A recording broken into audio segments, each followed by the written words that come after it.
Thank you very much for your help, Adam. Thank you, India. Now we're getting ready to start. Isn't it a glorious day out here in Southern California? We are so lucky that nature surrounds us. And there's so many people that I want to talk about tonight and all the wonderful journeys they're going to take us on. Artists have always tried to capture the pure beauty, exhilaration, mystery, regeneration of nature. And it's been the ideal ever since, even before cave art. It's really amazing how human beings embrace nature. What would we be without it? So, artists and nature is subject matter. Nature, of course, is spiritual and eternal, life-giving, essential, constant, encompassing, beautiful, and sometimes dangerous. And artists have captured all of those things. You have to remember that we're nature. As you take your early morning walks or your evening walks, we always just revel in the different textures of greens and blues and the gorgeous clouds that were populating our skies last night. I hope you all caught that. And I've been doing some research lately on cave art, and some artists and art historians think that the humans really reached their pinnacle of depicting nature in that ancient cave art, some of which, as you know, is about 20,000 years old. So tonight we're going to go through different time periods, world regions, a variety of artists to explore nature as subject matter. So let's get started.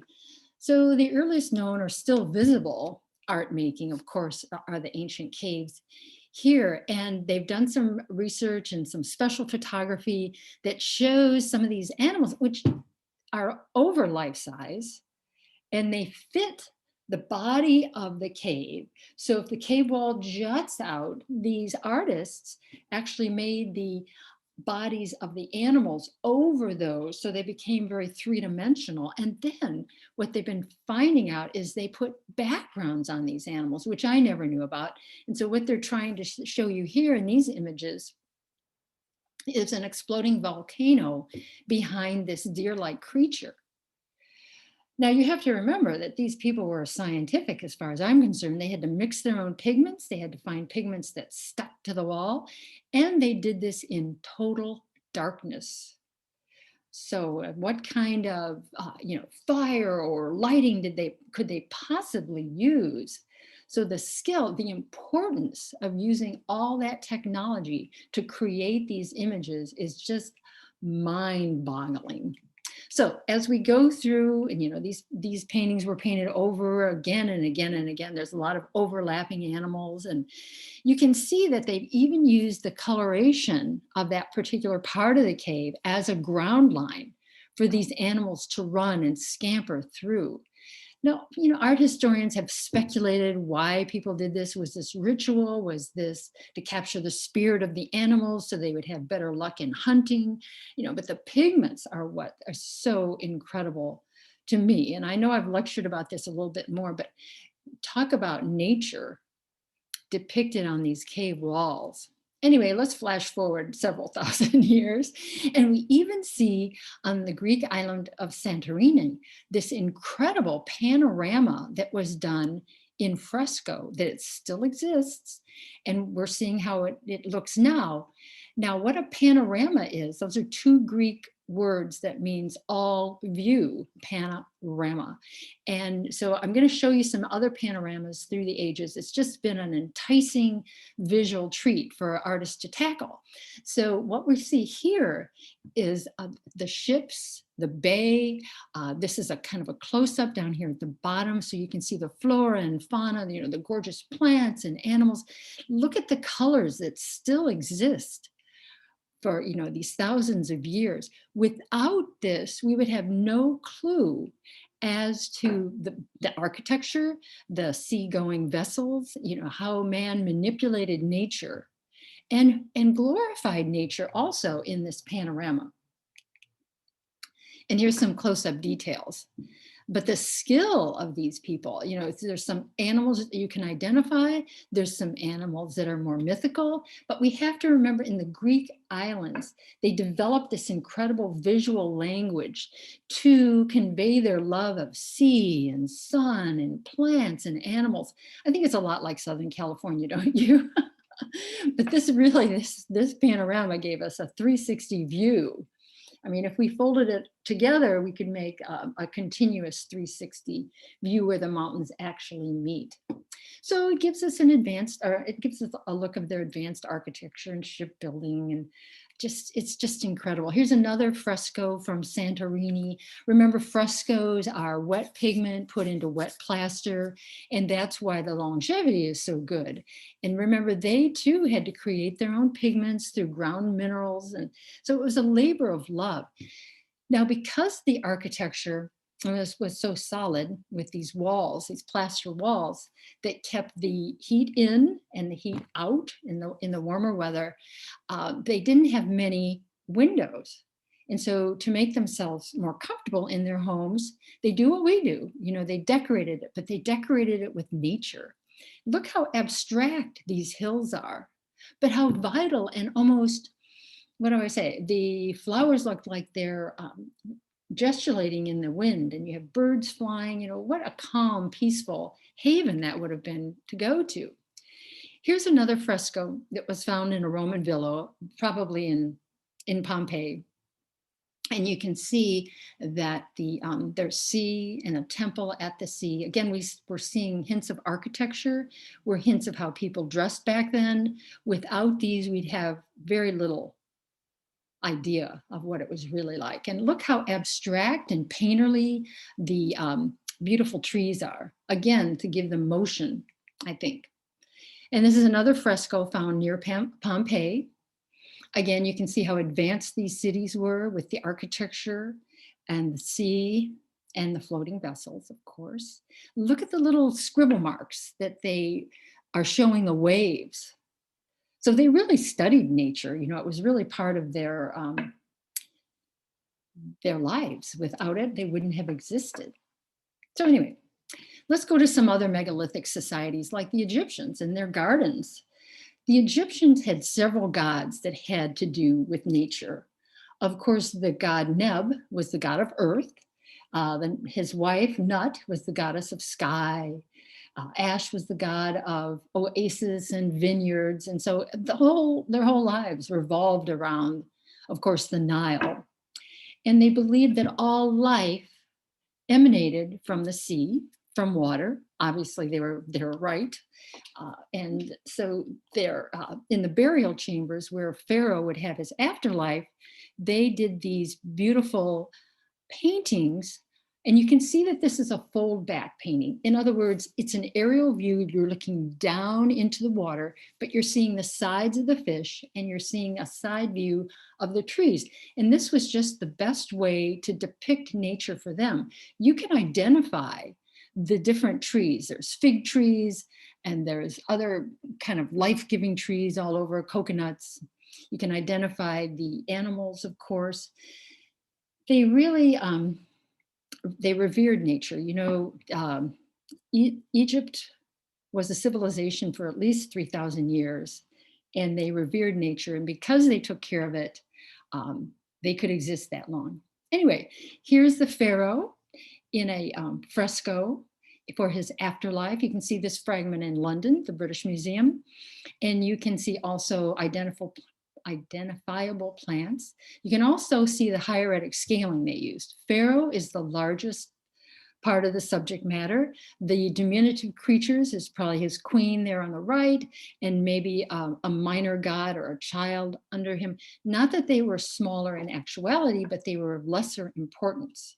But you can see how large the animals were depicted in this scene and the weeds. Here's a close-up. So you can see the beautiful fresco painting as well. You have to remember that the Greek islands and Egypt, a lot of those areas, Mesopotamia, traded with each other. They also shared artistic ideas. Look at that gorgeous butterfly in the lower right-hand corner. They even have the right amount of legs. Nature and the fur on the cat. Of course, they revered cats. And here's the life-giving tree goddess in one of their wall paintings. The land of milk and honey. Okay, and here's the Book of the Dead on papyrus. And this is the pharaoh meeting with the gods in his garden. We have discovered, of course, that there was a pool outside of each pyramid because that's the life-giving force. And water was so important, even though the Nile inundated twice a year and they had crops twice a year, you couldn't really count on it. It was kind of a tenuous situation. But the Egyptians learned to master nature on some level. But anyway, water was always around a temple for rebirth, and the lotus plant was a symbol of rebirth. And again, these trees are identifiable. And just like children, to show depth, they do one object on top of another. They do the fold back. The Egyptians really weren't into realism. The art was all about information. So how do we get the clearest information to people? That's why these trees are showed individually.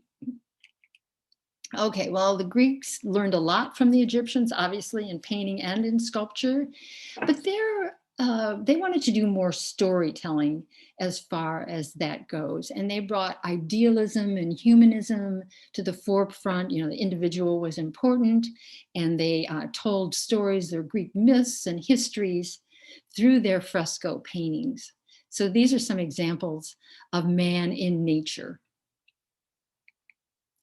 And of course, gardens were very, very important. And this is a recreation of a garden in Pompeii. Architecturally, their street-facing view were very plain, didn't have windows necessarily, maybe one door. But as you came into the home and you went out into the garden, of course, it was open air, and the gardens were very, very important. They were sacred, they were serene, and they always faced inward. You're going to find this in Christian gardens as well. Anyway, I found this example. I just loved it. So this whole villa was lined with a garden inside. So as you were in this chamber, you could enjoy the garden in a 360 view. And they're recreating this, they're restoring this in Rome right now. And you can see it's 50 BCE. They're also redoing the Mosaic Floor. Oh, and here's a close-up. Detailed, like so realistically rendered, the fruit, the leaves, the animals. It was just a safe haven once you got off a Roman street to be in there. All right, let's fast forward into early Christian. And of course, the Garden of Eden started it all, right? So nature's always been very important in Christ and saints and rituals and the teachings of the Bible. So when when images were allowed, finally, the artists of Christian art really got involved with not only depicting human beings, like storytelling. They were just like the Egyptians. They wanted to make it very clear what was going on in each one of their images. And so here we have Mary and Christ going into Egypt. They wanted to get away from Herod because he was killing all the little boys because he was afraid that the Christ child was coming. So there's Joseph leading them into the flight into Egypt. And I show this example of several different artists, so bear with me on this one. But Giotto, who did this incredible work of a lot of Christian art, he even has the Scorvani Chapel in Padua, Italy. But this is one of his renditions of one part of Christ's life. He did a whole chapel with like chapters of Christ's life, and Mary and Joseph in there too. But you can see what his thought, since he's an Italian and he'd never been to Egypt, what his thought of Italian or Egyptian landscape would be. Of course, it's a desert and they're going through mountains and it's sparsely populated with nature. So you get this feeling of desolation. This is not necessarily a happy trip, but it's a necessary trip, the flight into Egypt. And here's another Italian. This is the way he depicted it, 10 years later. So you can start to see where artists are learning from one another and they're doing even more highly detailed renditions of these biblical stories. And here, De Fabriano has used gold leaf for the halos of the Holy Family. And he's getting much more detailed as far as the leaves and the fruit. And look at his ideal or his idea of what Egypt looks like. So of course they knew there were lots of monuments in Egypt. And of course, the Christians tried to destroy those monuments. And here's a Russian rendition of the flight into Egypt. We have Mary nursing the baby on top of the donkey there. But in the lower part, and I've kind of blown it up down here, you can see where the Christians are doing their duty and they're destroying those false idols and architecture of Egypt because they don't want good Christians to follow the past at all. So you have to remember hieroglyphics weren't even deciphered for a couple hundred years after this painting was done. So no one really knew anything about Egypt until much later. But this gives you the artist's idea of, the art, architecture, what Christ and Mary were wearing, good imagination. But in early Christian art, of course, there were strict rules about depiction of these Bible stories, and artists had to follow those rules. But the heads of the church kind of let them go free on the nature part. So anyway, a little bit later here, I wanted to show you some more panoramas. This is the river Styx. Now, panoramas, which you'll see throughout history of nature, are usually aerial views. They're broad, expansive views. Oftentimes they have fine details. The horizon line is way up there. Nature dominates. Here we have some diminutive creatures, hieratic scaling again, as far as this artist is concerned. Of course, this artist had no idea what hell looked like, but you kind of get the idea. You've got nature burning there on the right in the background.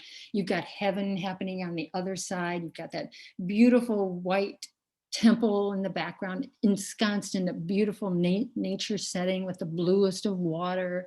You can just tell that it's propaganda in the Bible story, propaganda in a good way. And so here's Plein Air again, where he did the penance of St. Jerome. You can see that this is more of a close-up. Now look at what this artist has done. To depict deep space, there's a lot of tricks the artist uses. Now, remember, Giotto was kind of confined in this space. It was kind of flat. You didn't really, maybe you saw a little foreground, a little middle ground, maybe, and some background. Here we have Plein Air doing vertical location, atmospheric perspective. You have size, you have overlapping, all the tricks of the trade for artists to create deep space. So now artists are trying to depict not only the spiritual, but the real, so that you feel like you're part of that scene, that you are in there with St. Jerome doing penance. And so that's a triptych. It actually folds up. And the reason they did that folding up is to protect the painting as they took the show on the road, so to speak, and brought it out to the peasants to teach them these biblical stories. But look at the modern-esque church in the background, even though St. Jerome was, way beyond all that. But the luxurious waterfalls in the background, and there's God way up there in the corner in heaven. And St. John the Baptist is baptizing Christ. So it's like a movie to these people. Anyway, here we go. Altofer doing the Battle of Isis. Now, again, this is a panoramic, so it's a huge view. The piece on the right, of course, is a detail of this, but I'm in love with this painting because look at the surrealistic sky and that huge beacon of light coming, of course, emanating. That's God blessing this battle of Isis. And so you have this tremendous clash and war going on, and some victory, I'm not sure, but up in here, it kind of tells the story on that little plate with that. So it's very surreal again, that like, who's got this big, text floating in the sky about it, but they wanted to be very clear about what happened in this particular battle. But the tremendous amount of effort in the nature setting, as well as all those diminutive little soldiers, took a lot of time and effort. Okay, here's another example of the flight into Egypt by Brugel, the elder, great artist in the Netherlands. He had to imagine what the Red Sea looked like, what Mount Sinai looked like. And so this comes out of his imagination completely, reading the Bible, talking to the church elders, how it should be done. Now, Brugel was a peasant sympathizer. And so A lot of his other paintings are a better depiction of that. But here we have Mary and Joseph all by themselves going into Egypt. There's no angel guiding them or whatever. And then you see this little blackbird there on the right-hand side. So that little blackbird is ominous. Perhaps he's predicting a dark future. You know, Brugel is a master at symbolism.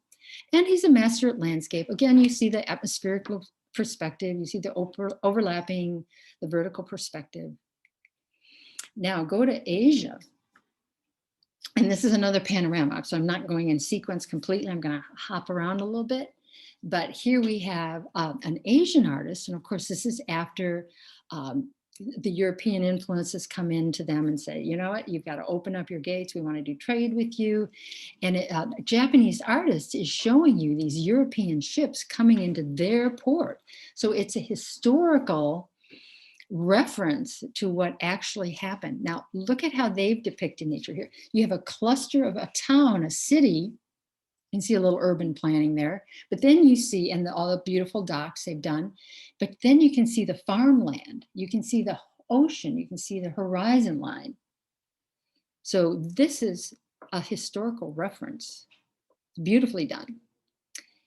Okay, back to France. At about the same time that Japanese painting was done, you see Rousseau. This is Theodore Rousseau, not Henry Rousseau, but Theodore Rousseau doing this panorama of the Ile-de-France.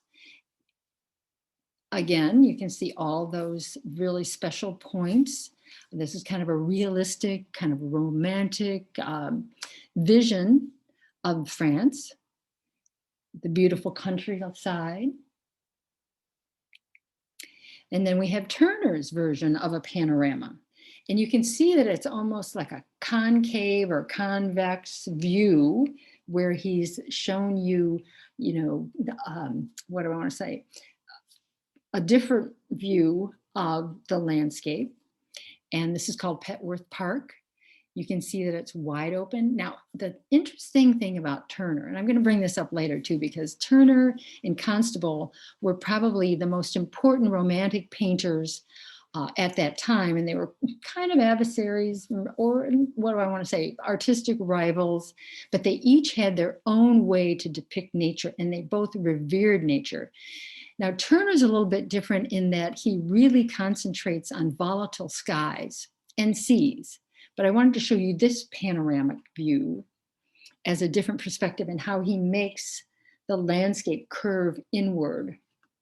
So it's like a fisheye view is what I'm trying to say. Okay, go to America and you've got Frederick Church. Frederick Church did a lot of landscapes in America itself, but he also was an adventurer, and he went down to Ecuador and other places in South America and did these panoramic views. Like I said, a lot of them are like aerial views, and they show deep space. Look how crystal clear this is. This church painting is almost like a photorealism or hyper-realism piece. He was very popular. He made a lot of money on many of his commissions. You can see his work in the Smithsonian. But toward the end of his career, you can see kind of like when the time was, he fell out of favor because what was coming around the corner that caught a lot of attention in America at the time, but Impressionism. So we'll talk a little bit more about that later. Now, I studied with the photographer Art Sensabaugh, a great Chicago photographer. And what he would do, this is a panorama. So this is, this is a very modern panorama. Well, 100 years after Church's panorama. But what Art would do is he would travel back and forth from Chicago to Champaign, Illinois, where I took him as a grad, and then I taught there too. But he would stop on the way down to Chicago. It was called Highway 57. And he would take shots of the landscape.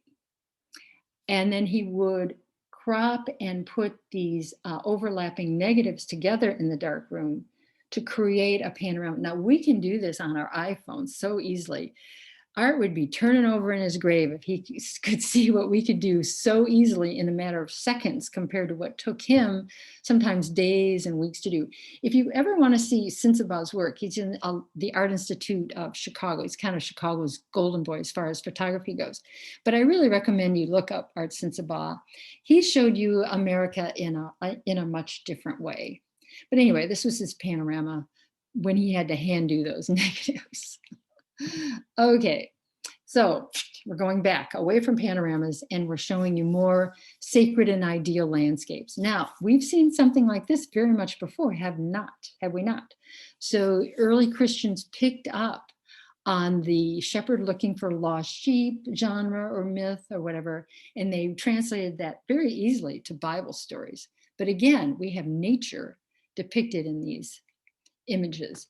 And when the edict said that no Christian artist could paint anymore, the Byzantine segment of Christianity said, okay, we won't paint on walls, we'll do mosaics.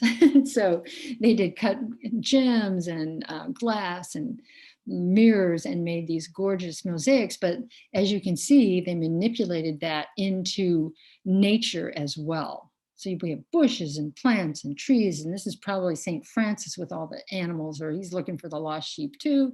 And then we have the beautiful floral arrangement on the arched or domed ceiling. So nature's everywhere. And so Lord Kenneth Clark said that early Christian art was really the kind of nebulous area between symbolism and fact. So you get a lot of symbolism here. You can see this, the nature and the gardens and the fences and flora and fauna, and how Christians are nature, and nature is spiritual. Now, I love St. Anthony, the Temptation of St. Anthony. So he has been subject matter of hundreds of artists. And I know it's violent, and I don't know why I like it so much, but anyway, I like to see the differences. So here's a Giovanni, an Italian painter who did St. Anthony, not only being tempted by the devils, but beaten by them. And look at the landscape. It's stark. It's, it's like white, awful, deserty stuff. And you have these devils going at it. I'm talking about surrealism. Can you believe that? And I really enjoyed this. Look at the little trees way in the background. So hieratic scaling, again, you've got the tiny trees in the back, the medium trees in the middle, and the larger trees up front. So he's trying to depict deep space to make it more believable. So you better be good and not be tempted, or you will be beaten by devils. Anyway, back to Asia, because, it's very interesting about Asian art in that when their word for landscape is actually translated into rivers and mountains. And they do a lot of rivers and mountains. They do a lot of nature, but as the changes of each dynasty, like every political hierarchy brought new meaning to the subject matter.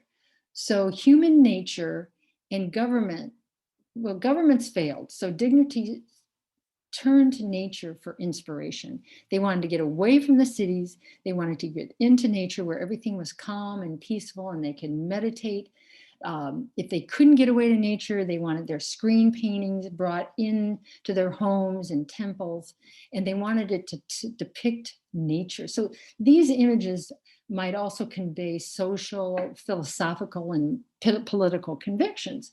So one example is like the Tang Dynasty disintegrated. The concept of withdrawal into the natural world became a major theme and a focus, not only of painters, but of poets. And so since they were faced with a failure of human order, its learned men sought permanence within the natural world, retreating into the mountains to find sanctuary from the chaos. This is a couple thousand years ago. So anyway, here we have a screen that might be in a home, and it's called horse breaking.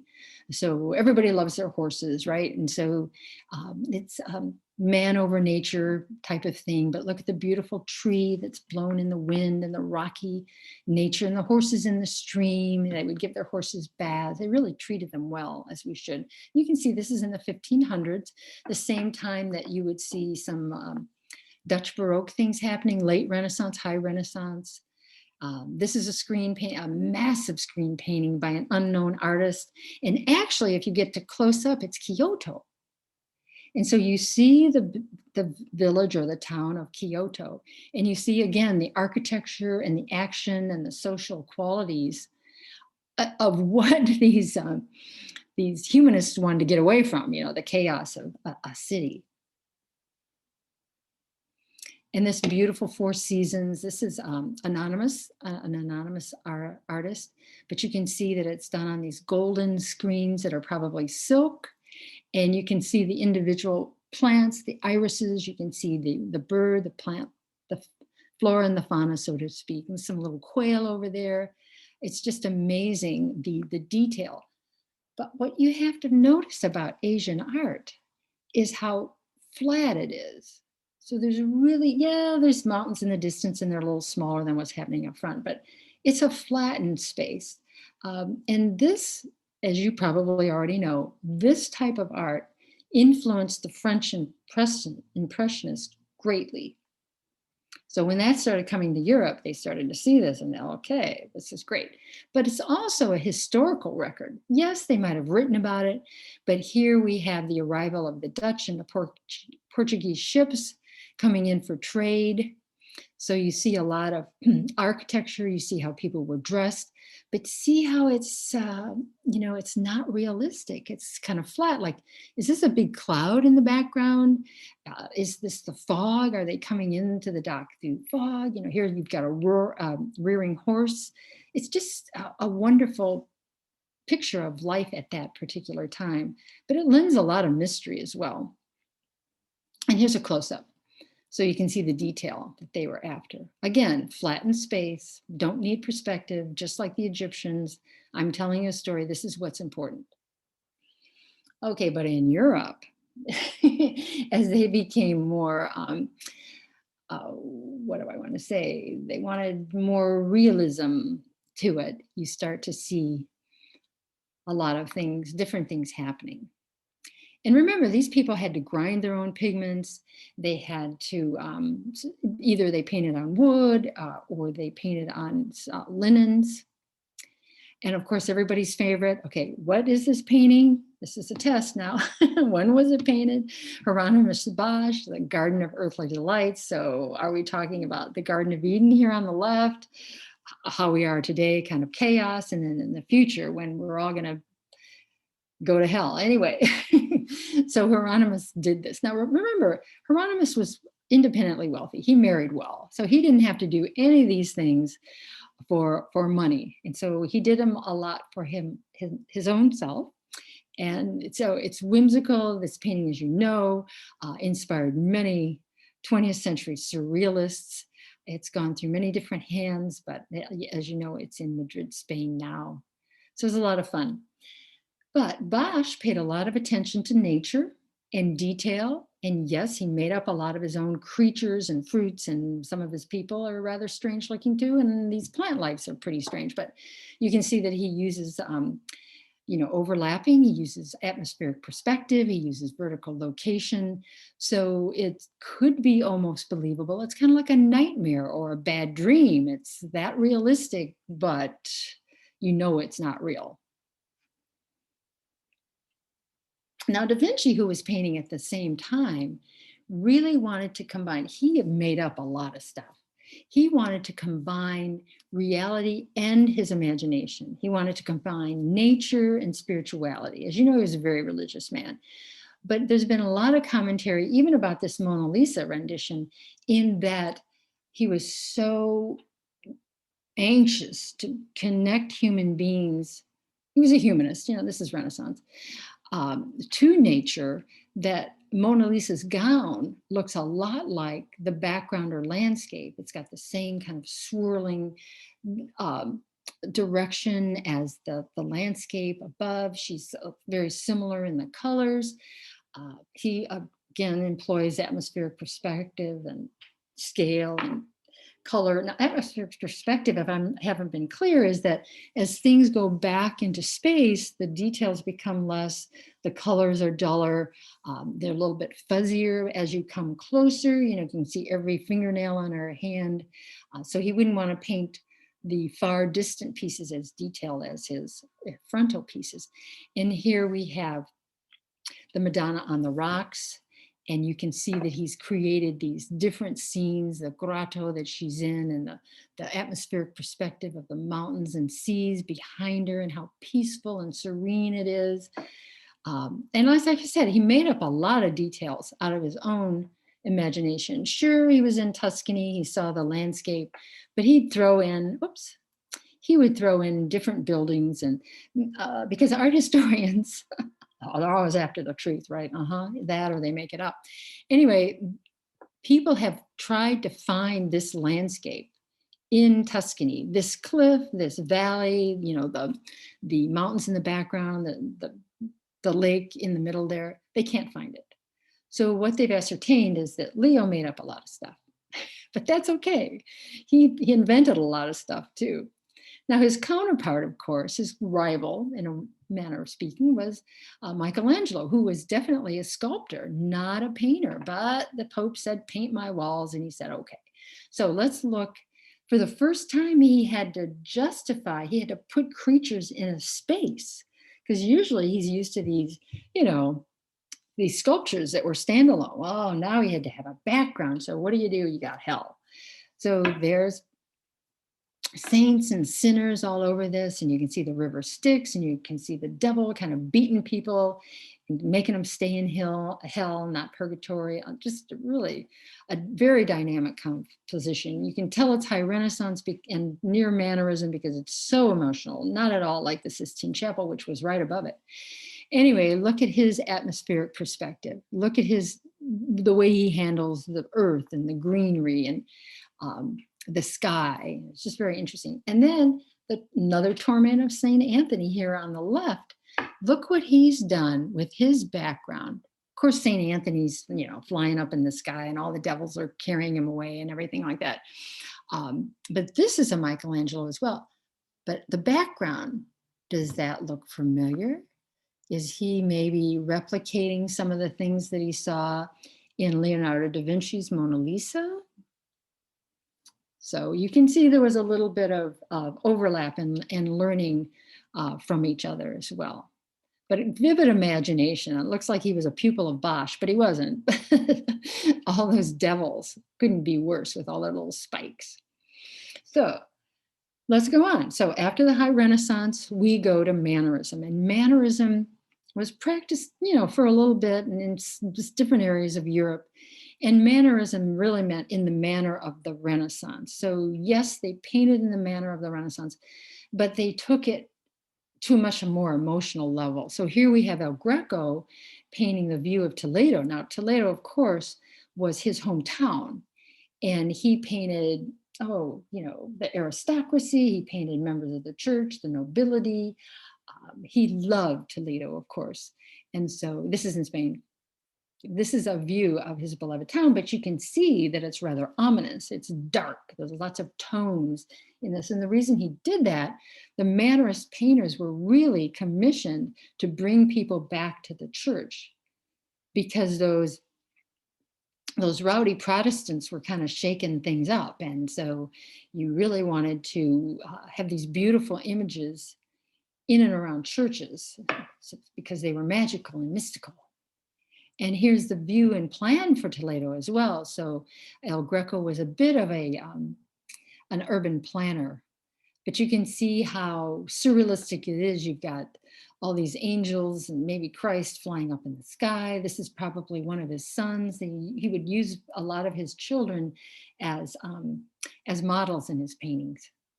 But you can see it's kind of flattened perspective as well. So everything was done for heightened emotion. So you're putting the church up on the pinnacle, you've got the palace up front, and you've got the city in the background with ominous skies. So he's sending you a message. Now let's go on to a little bit lighter subject matter. We've got the Dutch Baroque. Oh, Vermeer, Rembrandt, Rubens, they all did these tremendous landscapes of the sea and the sky. Remember, they were wonderful cartographers and seagoing vessels. And so the sky was very important to them. The sea was very important. And movement and motion and emotion. Here's a lesser known Dutch Baroque artist, but you can see how they've captured the movement of the water and the torrid sky, and ships are going down. So it's like a movie. And Rubens, of course, Rubens couldn't wait to get out into the countryside. Instead of his studio and his workshop in Antwerp, he couldn't wait to get away from his commissions. All those people wanted their portraits done, and the church wanted these biblical scenes done. And so he would escape to the countryside. He loved doing landscapes. And in fact, toward the end of his life, that's really all he did, were these gorgeous landscapes of the Dutch countryside. And here's his rainbow landscape after he and his workshop did hundreds of commissions. And he did, robust women and beautiful cows and rainbows and unicorns. So here's a close-up. So he was a master animal painter as well. A lot of his apprentices did the fur, but he had a great eye for composition. As you can see, it's a little bit off center, it's asymmetrically balanced, but he brings your eye back down to this area with the rainbow. Just a master at all that. Now, Rembrandt's only known seascape, which was huge, The Storm on the Sea of Galilee, was stolen from the Isabella Stewart Gardner Museum in Boston in 1990. So it's been on the lam for quite a while. But this is his only known. So I can only imagine that if this resurfaced, what the value would be on this particular painting. So that's kind of sad that that's still missing. We hope it's not destroyed.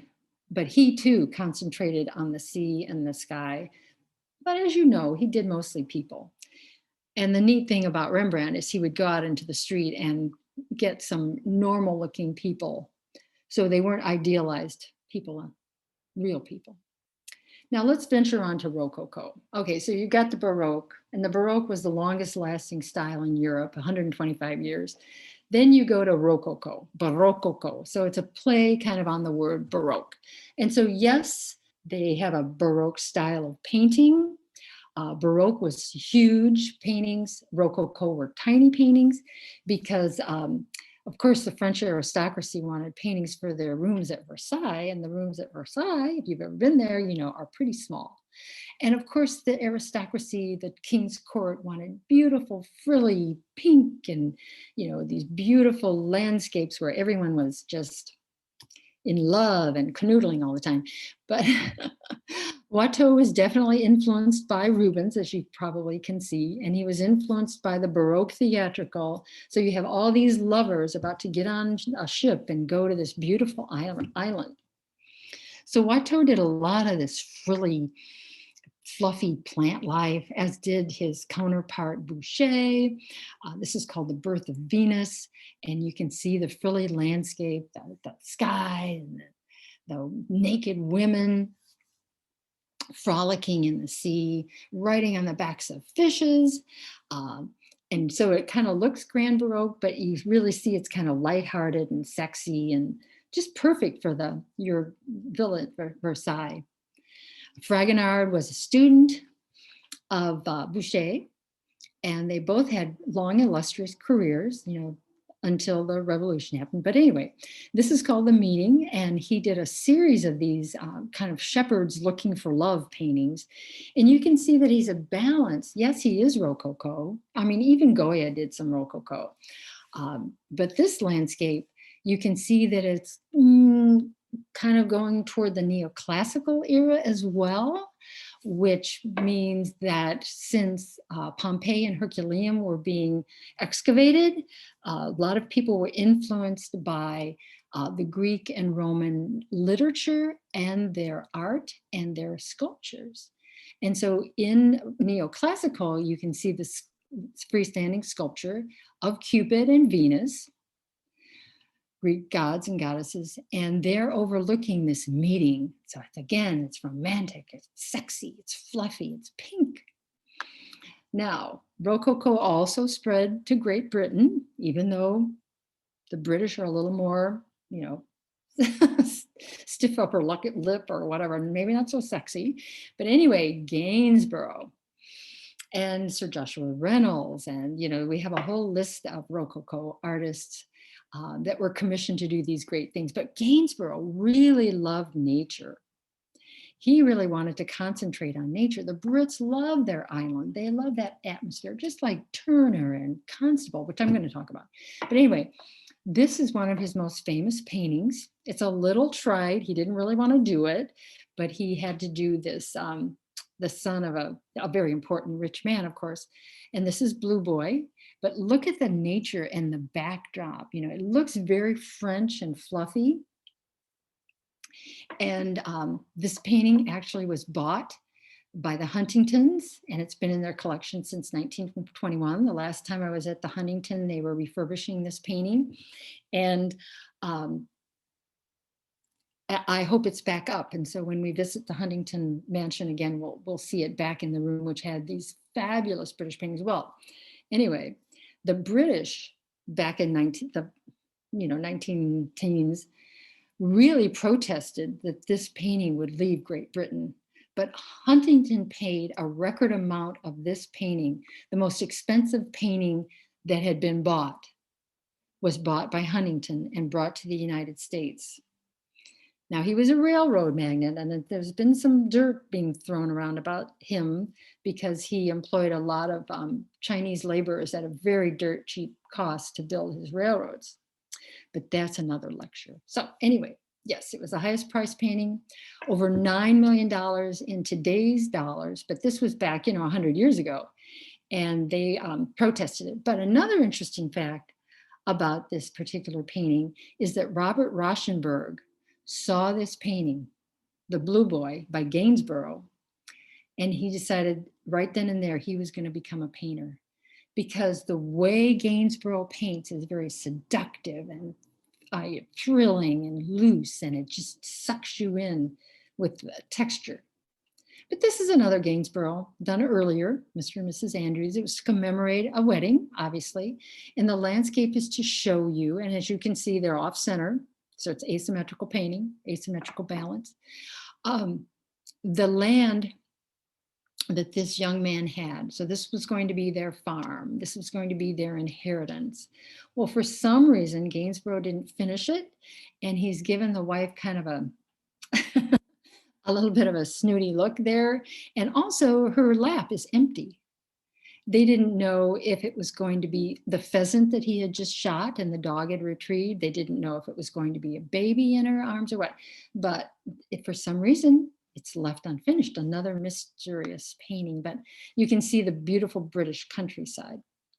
Okay, so as we move from Rococo, Neoclassical, and Realism, and all those styles, times, and artists overlapped. So I'm going to talk about them interchangeably, but here we have neoclassical painters. Well, I've already talked to you a little bit about that, how painters were inspired by the excavation of the Roman ruins in Pompeii. Anyway, everything had to do with Greek myths and love stories and the energy and excitement of that new literature coming out. And so this French painter, his last name is Cut, did these beautiful, fluffy, as you can see, kind of Rococo-esque backgrounds and little love stories, but they were all centered around Greek stories. Zerado, very interesting artist, he also kind of bridged the gap between neoclassical and romantic. Now, when I say neoclassical, you're going to see a lot of nudes, like Greek nudes. The Romans didn't do a lot of nudes. The Greeks did a lot of nudes to show you perfect mind, perfect body. So in neoclassical art, you're always going to find what? A Greek column, a nude. It's very interesting. But you can see this landscape, and this was groundbreaking. Every fabulous work of art, masterpiece, the artist always broke the rules. So here you have a really close-up painting of a nude languishing in the landscape. Anyway, Angelica Kaufman, she was a great neoclassical artist as well. And I don't know if you know this, but Sir Joshua Reynolds and Angelica Kaufman co-created, co-founded the London Academy of Art. So a woman had her hand in this. So there's the Greek count. Here's Cornelia. Someone said, oh, Cornelia, and again, this is a Greek or Roman story. Cornelia, show me your greatest treasures. And so she disappeared and she brought her children back.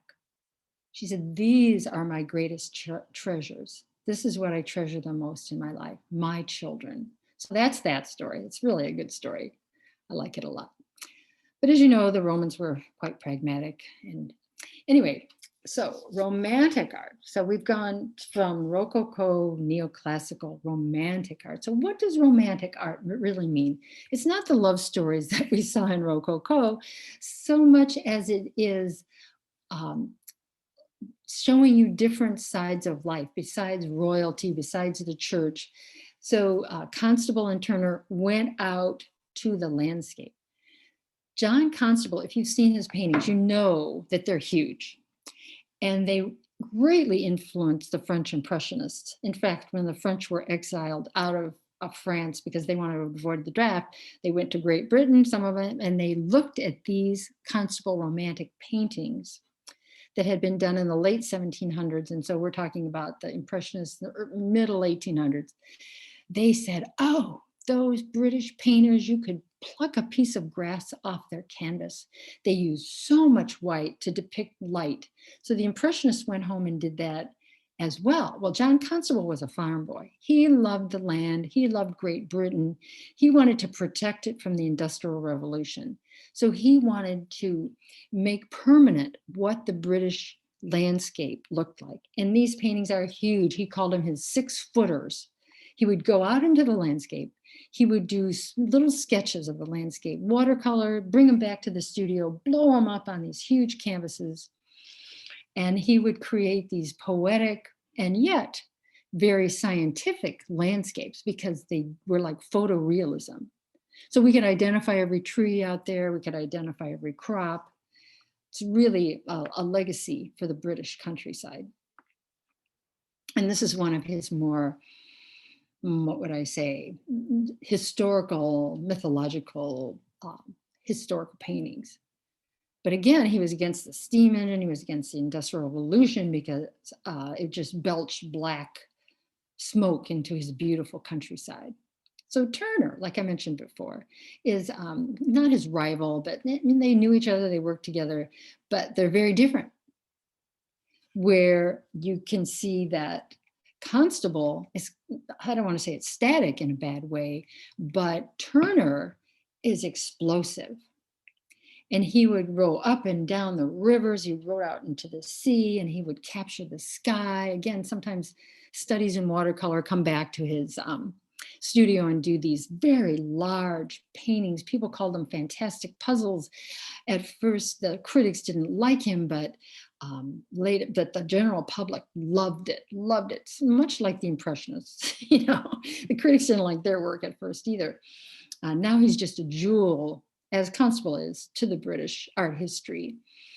But these are very dramatic, and this was a slave ship, very important painting. You can see that just the upper part of the painting is totally surreal and energetic and abstract expressionist, the way he would apply his paints. He and Constable broke all the rules for painting, the staid rules of Sir Joshua Reynolds for one, but anyway, poems were even written by Turner.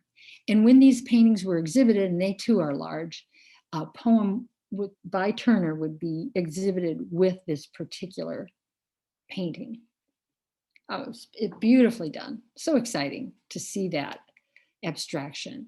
Now, this German Romantic painter, Friedrich, was very much influenced by Turner, but you can see they were kind of parallel in a way with each other.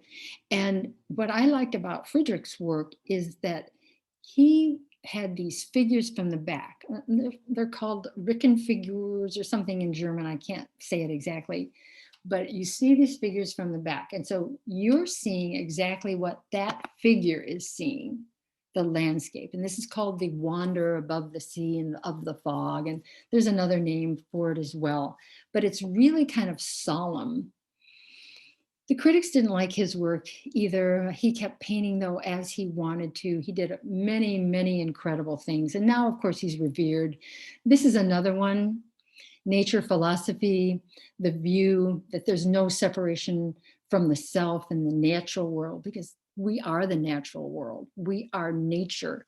And so you have this kind of demolished Gothic church in the background and these dead trees, and it's a graveyard, as you can see. So he was kind of dark in a lot of his work, but he told it like it was, so to speak, like romantic writers or people like Dickens that would talk about child labor and things like that. So anyway, let's go to realism now. And this kind of overlaps romanticism and neoclassicism, but there was a whole group of artists. Actually, the Impressionists call themselves the realists as well, but we have this whole group of artists that were rejecting church, the aristocracy, a couple of political revolutions that already happened, and they just wanted to paint nature. They wanted to paint the noble peasant. And so here we have another Rousseau. I showed you his panorama earlier, but I just love this painting because these trees are so noble and incredible that nature takes over the subject matter. Nature is bigger than man. You can see it. The men are very minuscule. And Millet, another realist, best known for his Sower piece that, of course, Vincent van Gogh copied. But anyway, this is called Spring. Look at this. You can see that he was inspired by Constable. You can pluck these little white leaves off the trees. And now this is after the camera had been invented. So all of a sudden, artists couldn't do portraits so much anymore because cameras took over for portraiture. And so they had to seek a different subject matter. And so they went out into nature. Courbet, of course, was one of the most famous realists. And he was, because of his political, he condemned what was happening in France at the time. So they exiled him into Switzerland. And this is Lake Geneva that was done 3 years before his death. And of course, this is in Switzerland. You see the beautiful lake and the kind of atmospheric trees in the background, opposed to his rebellious years when he did the Stonebreakers, which was done in 1849. So of course it was done before Geneva, so decades before Geneva. But this is the kind of painting that got him in trouble. He was depicting realism or real life. And so you have these anonymous, hardworking people building the roads for the aristocracy. You see that they are anonymous. So you have a young boy who's much too young to be breaking stones for roads, and you have a man much too old to be doing the same thing. And their paltry supper there in the back, just reads like Dickens. Unfortunately, this piece disappeared. A convoy was moving it out of Dresden during World War II, and that convoy was bombed. This, along with about 150 other paintings, were lost because of that. Sad but true. Okay, let's go to America. Things are really heating up in America. There were no art schools there when the pilgrims came over. And so American art is really kind of an interesting journey. But Thomas Cole was British. He came over to America when he was 17. He was really a silver and gold engraver. He learned that from his father, but he really wanted to be a painter. And he was so in awe of the American landscape. He wanted to preserve it. Unlike Great Britain, which was belching smoke in factories at the time, he wanted to preserve the American landscape. And so he really pontificated against the deforestation of America. So he definitely wanted to paint the landscape as he saw it. It was his God. American landscape was really his God. His Garden of Eden, I should say. But he would do these fabulous, several part series of this. And he was in the Hudson River School. And so a lot of painters came together and they did the American landscape. And you can see a lot of spirituality is going on as far as Thomas Cole's concerned. His most famous piece that lives in the Met in New York City is the Oxbow. And you can see him down there painting away with his top hat. It's great. So this is about man and nature. You know, don't mess with nature because she's going to win. So the dark clouds are moving in on the civilized area there. So, you know, we could talk about this painting for a long time. Anyway, he taught women.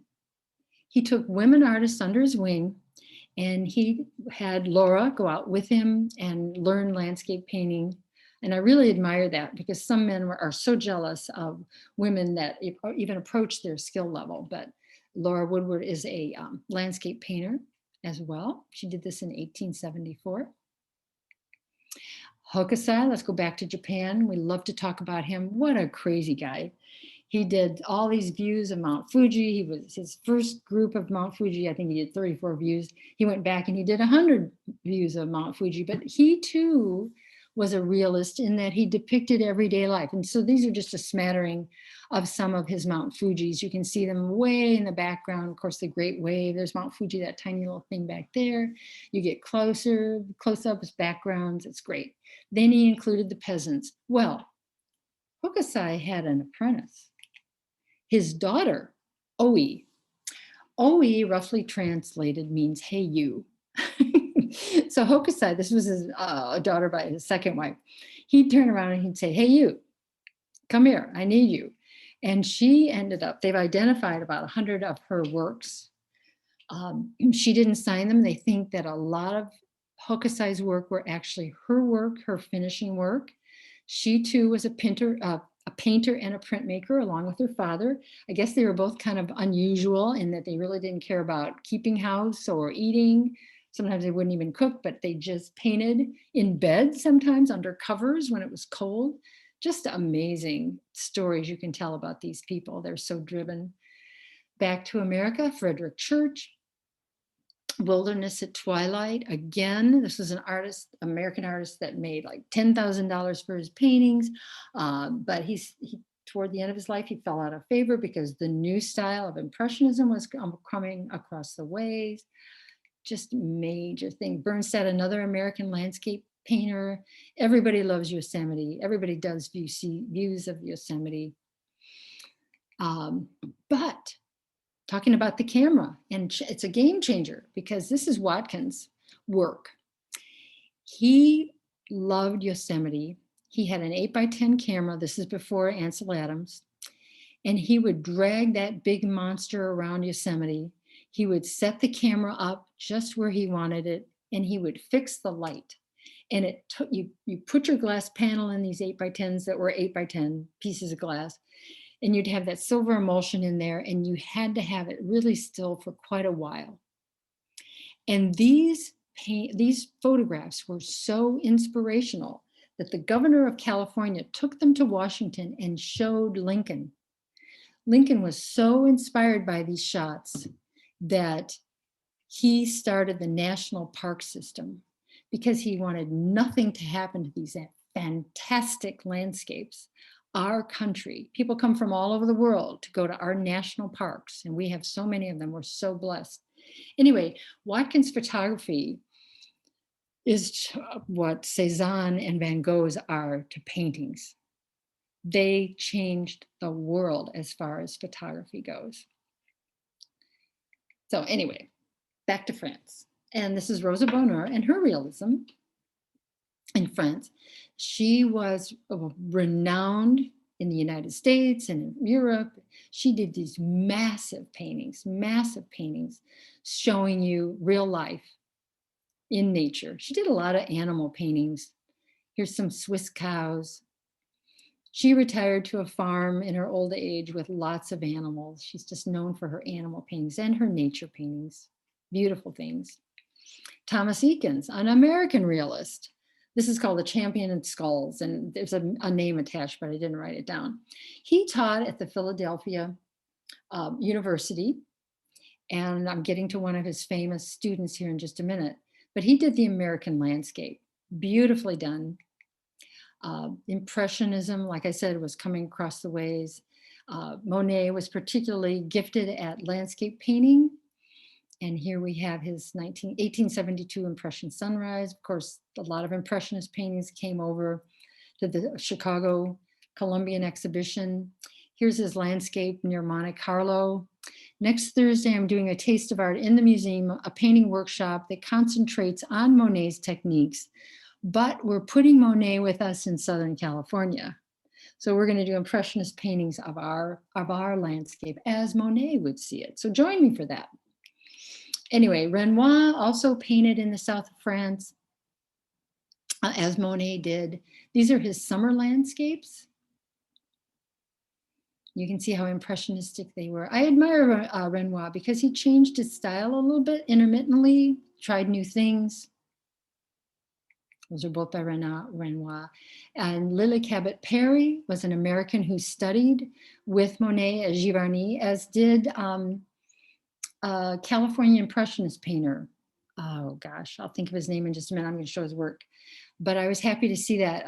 Lila was a wealthy American, and Monet just loved her. He thought she was great, and this is one of her pieces that she did. It's a winter landscape, but you can see she did it right around the time that Monet died. So this is not one of her pieces from Giovanni. And let's go to Post-Impressionism. Whoa, you know, the Impressionists broke so many rules. Post-Impressionists took that a step farther. Gauguin started using arbitrary color in his landscapes to heighten emotion. Well, here we have a seaside France painting. Here we have a Tahitian painting. And you can see in France, he started to use these really, you know, unusual colors, and he brought them over to Tahiti as well. And he studied a lot in Brittany. He did people there and spiritual things, but he also did pure landscapes. And so here we have a couple peasants at rest. Remember, he wanted to get away from the hectic life of Paris.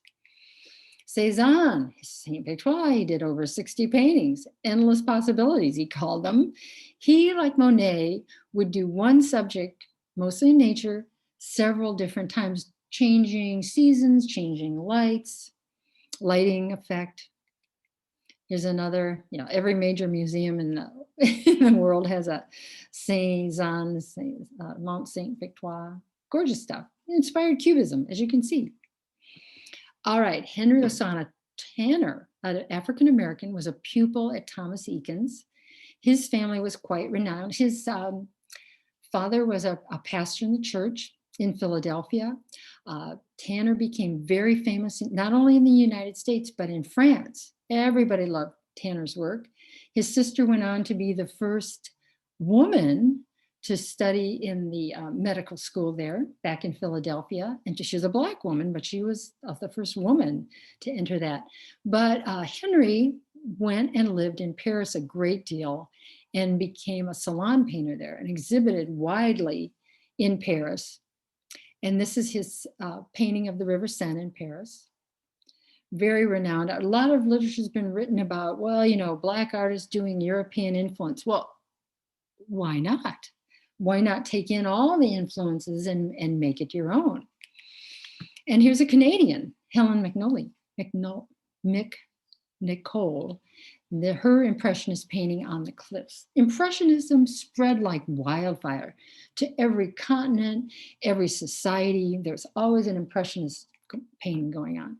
So now we're teetering, you know, we're getting into the early 20th century. And all heck breaks loose because the world was changing, art was changing, materials were changing. Here's Vasily Kandinsky, credited with total abstraction. But before he went to total abstraction, you could start to see landscape in his work. This is called Landscape with a Church, obviously. You can see that it's off kilter. It's at a diagonal. There is these arbitrary colors, much like Gauguin used. You can see he's kind of the harbinger of Cubism as well and total abstraction. Henry Rousseau, toward the end of that century, was doing these tropical, unique, dreamlike, surrealist paintings, and the guy never left Paris, so he had to count on the zoo and his imagination to do these tropical paintings. Look at how fearful that tiger's look is. I blew up the tiger on this particular side. Fantastic things, nudes in the jungle with these creatures, but again, it's nature. Captivating. Picasso loved his work. Critics kind of ignored it until Picasso said, oh, this guy's really got talent. So Gustav Klimt also, he was another man who got really tired of being in Vienna and kowtowing to all these rich ladies who wanted to have him make them look beautiful in his paintings, which he did, of course. So he got away to his country home and he did all these nature paintings. And I love this, Under the Birches. So he painted for himself out in the country, but his paintings of the country have sold for, $68 million just a few years ago. This is a Gustav Klimt, and it just sold for that much money. And it's nature. It's not those beautiful women at all. Beautiful work. Unfortunately, he died young. Well, he was doing other things in the city, though, with all those women. He was the father of 14 children. Gustav. Anyway, Hilma af Klint, Swedish. Brilliant art student. She got commissions to do these landscapes. She really enjoyed a lot of fame. And this is called Evening Peace that she did, turn of the century. But then she turned to spirituality. Her younger sister died, and she got very much into spirituality and seances, which were quite the thing at the turn of that last century. So she would get together with friends and they would see these different visions. So here on the right is a Hilma before she moved on to spirituality, which were very popular paintings. And she went these on the right, which is called the Tree of Life. She did many, many unique abstract pieces before Vasily Kandinsky. I could do a whole lecture on her, and I've touched on her before, and I'm actually going to do a workshop on her automatic painting and drawing, which just comes right from your imagination. Anyway, early 20th century style. Of course, we've got Picasso doing Cubist landscapes, Cubist nudes, Cubist everything else. But I wanted you to see some of his landscapes, straight out of Cézanne, just a little more geometric. Matisse, of course, is another groundbreaking early 20th century artist. He was a Fauvist, which means wild beast, which means he used wild colors. And here we have Joy of Life. I'm racing through the 20th century here. Duran was another Fauvist. So you can see right out of Gauguin, they were using these arbitrary colors, abstracted forms. Because the 20th century was so different than anyone had ever seen. The artists wanted to be different too. They didn't want to look like anyone else. So here we have Chagall, Paris through window, very surrealistic, but a little more joyful maybe than Picasso.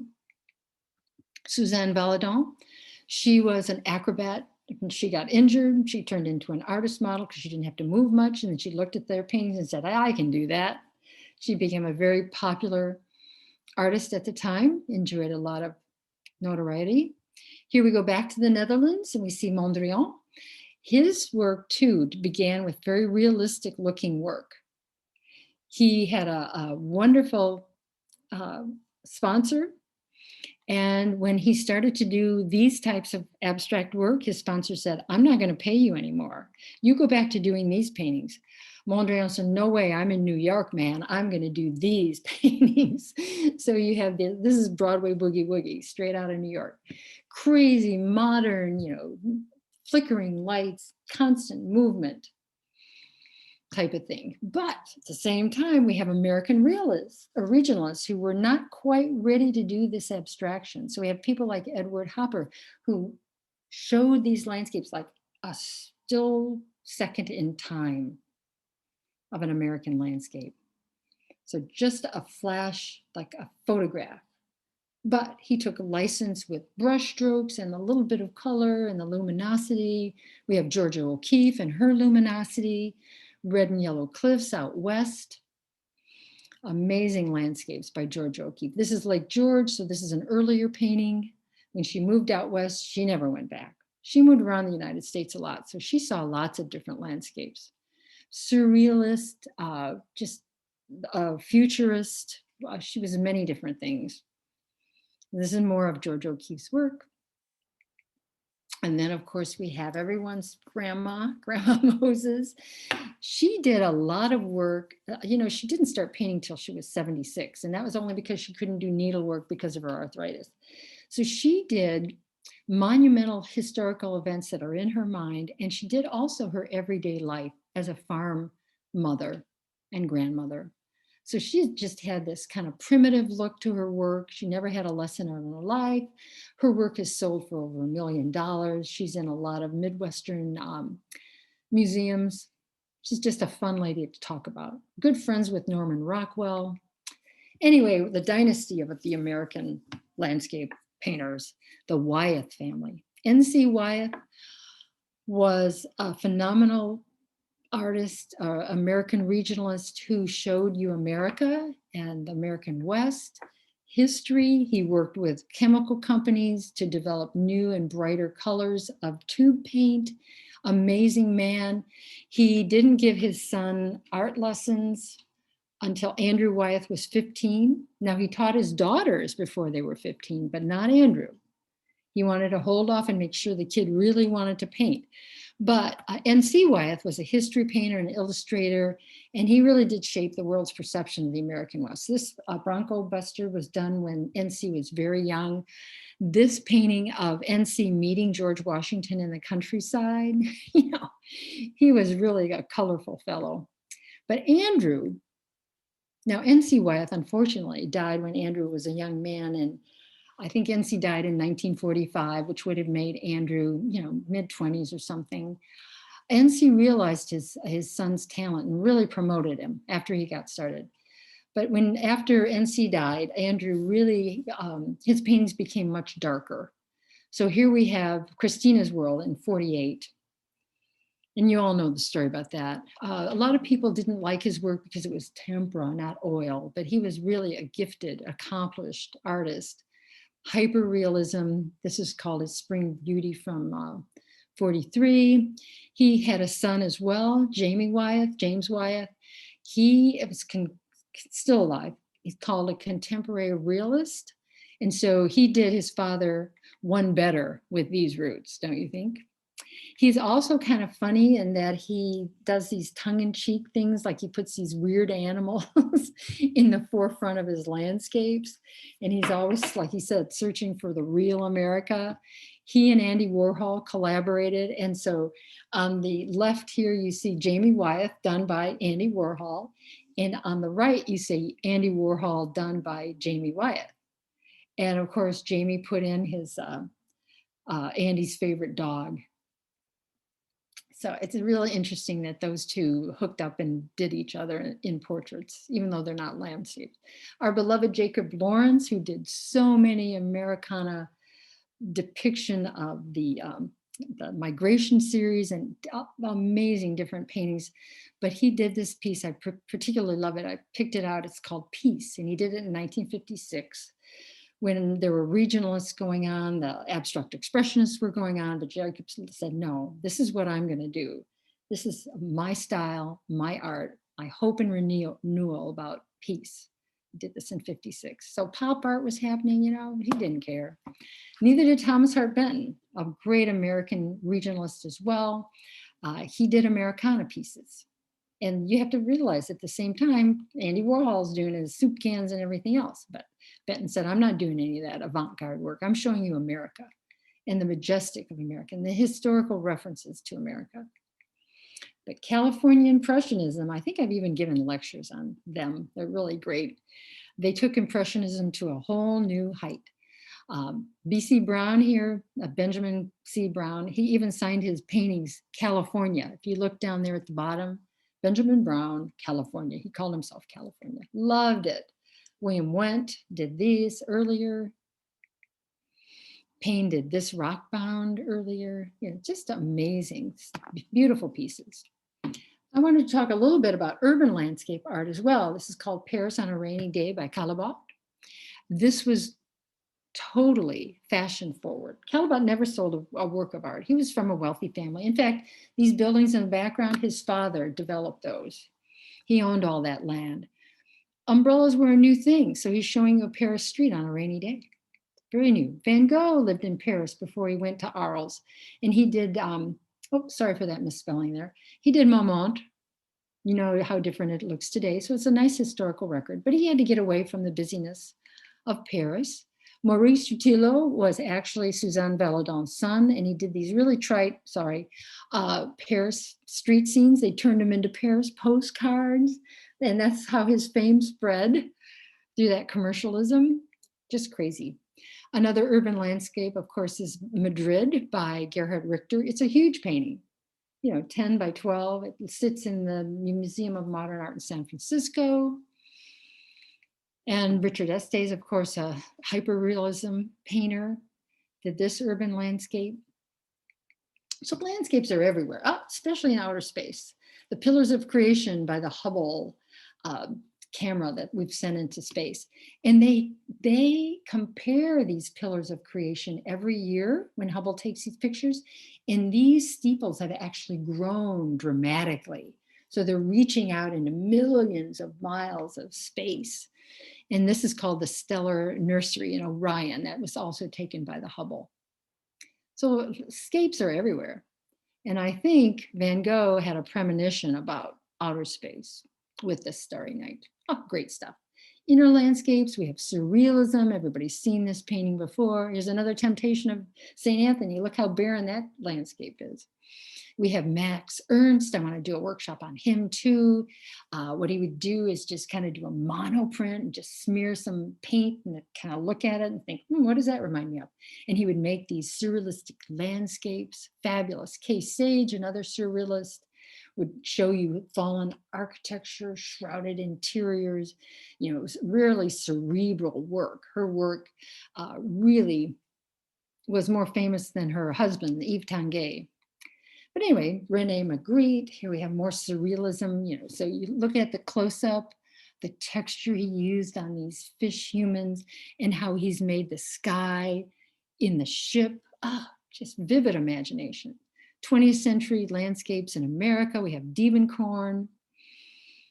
It's called Cityscapes. He did Berkeley, he did Ocean Park series. He was very much inspired by Matisse, can you tell? Wonderful stuff. Helen Frankenthaler, she said, landscape was in my arms. I didn't even know what I was doing, but I ended up doing these landscapes. Massive canvases, her soak and stain method where the colors would just absorb into the canvas and the paints became one. So it's much like nature where everything becomes one together. Nature abhors a vacuum, broke all records by a female artist as far as before O'Keeffe, that is. Okay, Robert Rauschenberg did a 1/4-mile mural. I know I've only got a few minutes left, but I'm going to get through this. This 1/4-mile mural, it's actually 4 city blocks long, and we saw it in the Broad Pavilion at the LACMA before COVID, and it's actually a 1/4 mile long. So you can imagine the space that it took up. And it was the 1/4 mile between his home and his studio.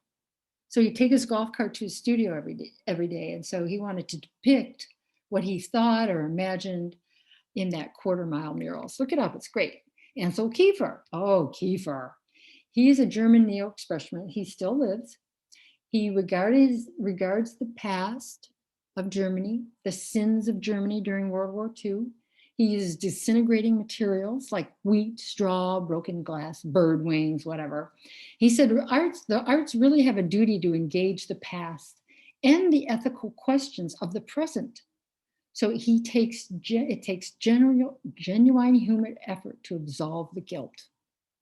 And this is another Kiefer. Kiefer's work is huge. It sucks you in, it creates an environment, these landscapes. Anyway, Mark Tansey, this is great. Forward Retreat. He concentrates on art and art history and the mystery of the human impulse to make images. If you look closely, you'll notice that these writers have helmets of the 4 different European powers or Western powers, and they're looking back at history instead of looking forward, but their horses are galloping into the future. Fantastic stuff. And Achilles and the Tortoise. This is at the Broad as well. You can see at this blow up here on the right, you have these people contemplating the missile going off. The missile looks a lot like nature and the tree. But if you look closely at the left, that's Princess Diana shoveling dirt to plant new trees. Oh, Tengi has this great deep meaning in his paintings. Hockney, everybody loves Hockney as his landscapes. He started off as a photographer. Now you can see his segmented paintings, just vital, vibrant painter, funny. He's the greatest British living painter alive now. Gerhard Richter, the greatest German living artist now. He started as a photographer as well, and then he started splattering paint and dragging paint across his photographs. So he said photographs aren't real, paintings are real. So he wanted to put paint over his photographs. He's also known for his great paintings.